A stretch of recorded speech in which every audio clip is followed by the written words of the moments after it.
طہارت اور دوسرے موضوعات ہونے والے سوالات میں سے ایک سوال یہ ہوا ہے، کیا تسبیحات حضرت زہرا سلام اللہ علیہ وغیرہ پڑھنے کے لیے وغیرہ ان دوسرے تسبیحات جو سے ہمارے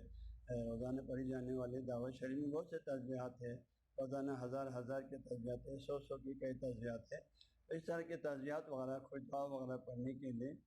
جو ہے کیا جو ہے ہاں جی وضو کرنا واجب ہے، ضروری ہے؟ تسبیحات حضرین کیا تسبیحات زہرا وغیرہ پڑھنے کے لیے وضو ضروری اور واجب ہے؟ ایک سوال ہے۔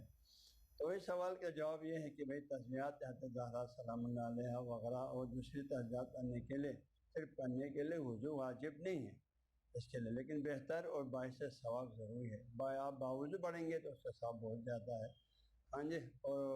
وضو کے بغیر پڑھیں گے یقیناً ثواب میں کمی ضرور ہے، جتنا طہارت کے ساتھ ہوگا اتنا ثواب ضروری ہے ان عمل کے لیے۔ لیکن وضو کے بغیر بھی اگر کسی نے پڑھ لیا تو پڑھ سکتے ہیں، البتہ جو ہے اللہ تعالیٰ کے کسی بھی نام پہ آپ وضو کے بغیر جو ہے اس کا ہاتھ نہیں لگا سکتے، جیسے ہماری جو دعائیں ہیں یا اللہ یا رحمان ہے یا غفور یا رحیم ہے، جو تسبیحات ہے یا تسبیحات زہرا الحمدللہ سبحان اللہ، اللہ تعالیٰ کے نام مقدس ہے، ان پر وضو کے بغیر ان پر ہاتھ لگانا جائز نہیں ہے، اس کو چھونا ہاتھ جائز نہیں ہے،